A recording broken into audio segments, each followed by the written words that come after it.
নারীর জন্য জান্নাতে যাওয়া খুব সহজ। তার এক পা, নারীর এক পা জান্নাতে এমনি ঢুকে আছে। আর কিছু কাজ করলে, 4টা কাজ করলে বাকি পাটাও জান্নাতে ঢুকাই দিবে কে?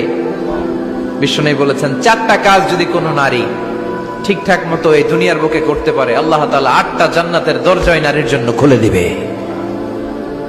1 নম্বরে বিশ্বনবী বললেন, আল মারআতু ইযা সাল্লাত খামসাহা, কোন নারী যদি 5 ওয়াক্ত সালাত সময় মতো আদায় করে, ওয়া সামাত শাহরাহা, রমজানের রোজাগুলো ঠিকমতো রাখে, আতাআত বালাহা, স্বামীর আনুগত্য করে, ওয়া হাফিজাত ফুরুজাহা, নিজের লজ্জাস্থানের হেফাজত করে। 4টা, কয়টা? 5 ওয়াক্ত সালাত, রমাদানের রোজা, স্বামীর আনুগত্য। এখন এটা উঠে গেছে সমাজে, কে কার উপর ডমিনেটিং করবে এই নিয়ে গুতাগুতি আছে না নাই? এজন্যই ফ্যামিলির মধ্যে শান্তি নাই। আমার বোনেরা, এই যে মহিলা সমাবেশে আসছেন, যাদের বিয়ে হয়েছে, হাজবেন্ড পেয়েছেন, এই হাজবেন্ড আপনার হীরার টুকরা, এটা আপনার জান্নাত। বিশ্বনবী বলেছেন, আল্লাহ ছাড়া কারো পায়ের সামনে যদি সিজদা দেওয়া জায়েজ হতো, সবগুলো নারীকে বলতাম স্বামীর পায়ে সিজদায় লুটিয়ে পড়ো। আল্লাহ ছাড়া যেহেতু কারোর সামনে সিজদা দেওয়া যায় না, তাই আমি এটা বলি না। যদি জায়েজ হতো, সব নারীকে বলতাম স্বামীর পায়ে লুটিয়ে পড়ো, স্বামী তোমার জান্নাত।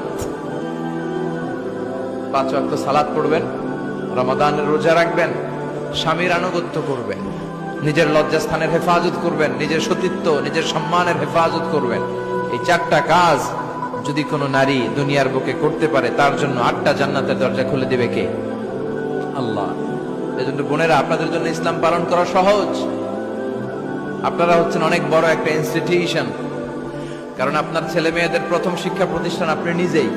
নোয়াখালীর ছেলেরা নোয়াখালী হয় কেমনে? ছোটবেলা থেকে মা বলে নোয়াখালী, পানি রেখায় হানি, পান রেখায় হান, তো ছোট বাচ্চা এটাই শিখে।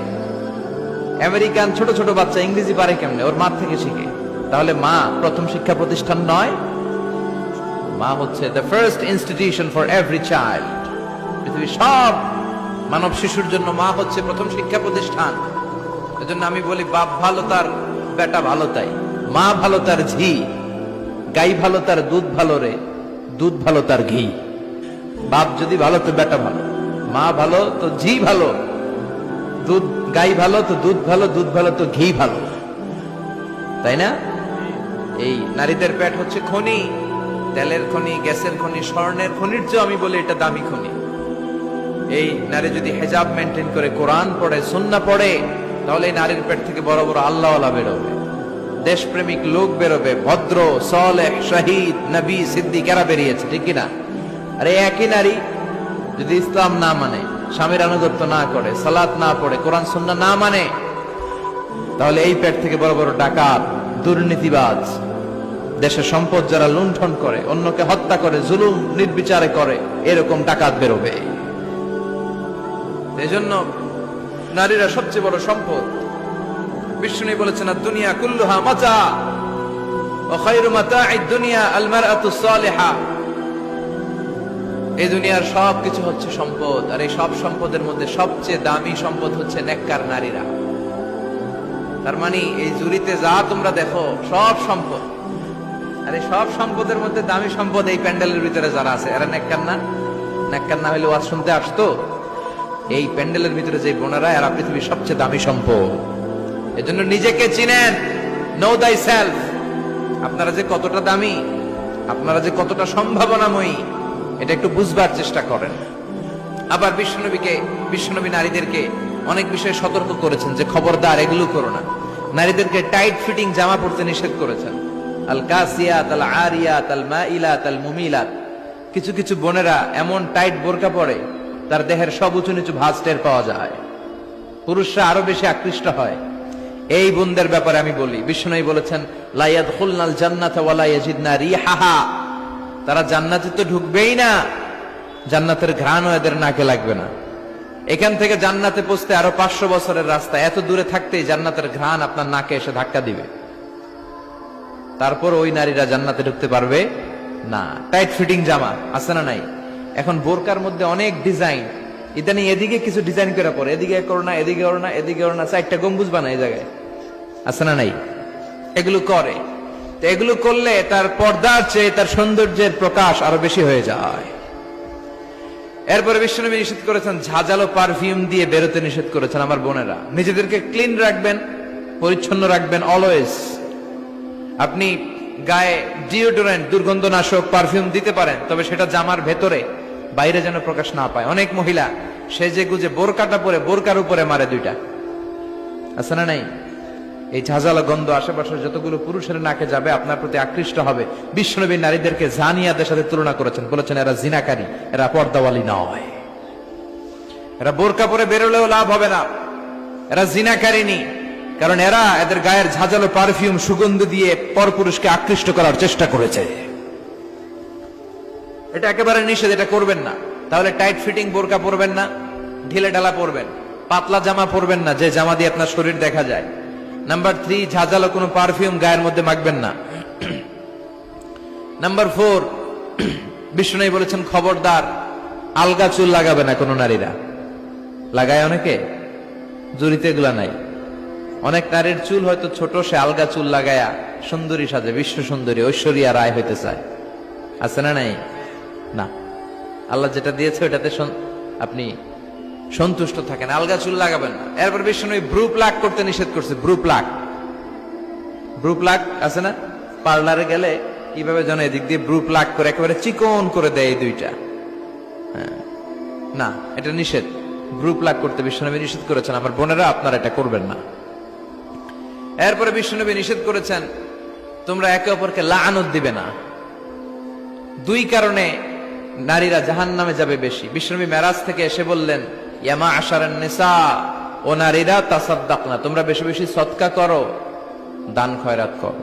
নারীরা বললেন কেন? আমাদের বললেন কেন? বিশ্বনবী বললেন, উরিতু কুন্না আকসারা আহলিন নার, আমি জাহান্নামে দেখেছি পুরুষের চেয়ে নারীরাই বেশি জাহান্নামী হবে। কি কারণে? 2টা কারণ। তাকফুরনাল আশিরা, সবাই না, অধিকাংশ নারীরাই স্বামীর অস্বীকৃতি করে। স্বামী যা দেয় এতে সন্তুষ্ট থাকতে চায় না, আছে না নাই? স্বামীর কি চাকরি, কি ব্যবসা, তার উপার্জন কতটুকু, এটাও আপনার দেখার দরকার, আছে না নাই? এখানেই তো আপনার সবরের বিষয়। জান্নাত তেমনি এমনি আসবে না বোন, আপনাকে সবর করতে হবে। স্বামীর নাশুকরি করবেন না। পাশের বাড়ির ভাবিরা তো এত মোটা নেকলেস কিনা দিছে, তুমি দাও না কেন? এদের ঘরে তো দামি সোফা সেট, আমার ঘরে নাই কেন? এদের তো এইটা করে, এদের তো এইটা দিছে হাজবেন্ড, আমারে দাও না কেন?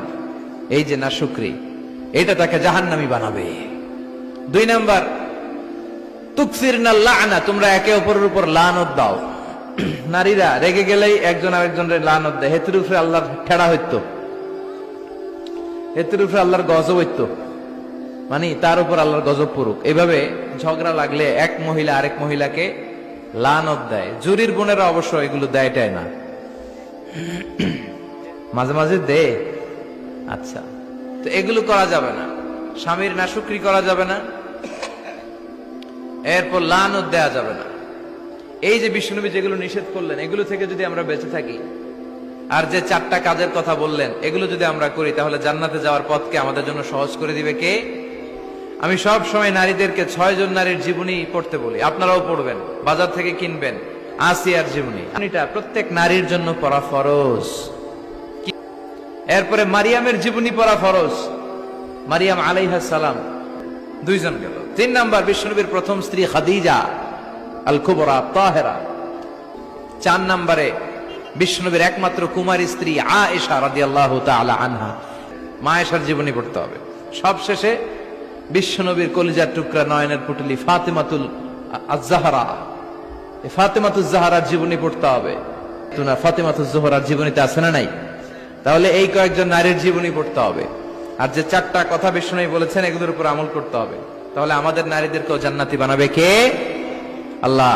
তুমি আমাদের মাদেরকে, বোনদেরকে, আমাদের নারীদেরকে তুমি খাদিজাতুল কুবরার মতো কবুল করো, আয়েশা সিদ্দিকার মতো মহিয়সী নারী হিসেবে কবুল করো, ফাতেমাতুজ জাহরার মতো এরকম পর্দানিশীল নারী হিসেবে কবুল করো। আল্লাহ তাআলা আমাদের সবাইকে কথাগুলো বুঝার ও আমল করার তৌফিক দান করুক। আমরা পড়ি আমিন। আপনারা সবাই ভালো থাকবেন, সুস্থ থাকবেন, সুন্দর থাকবেন।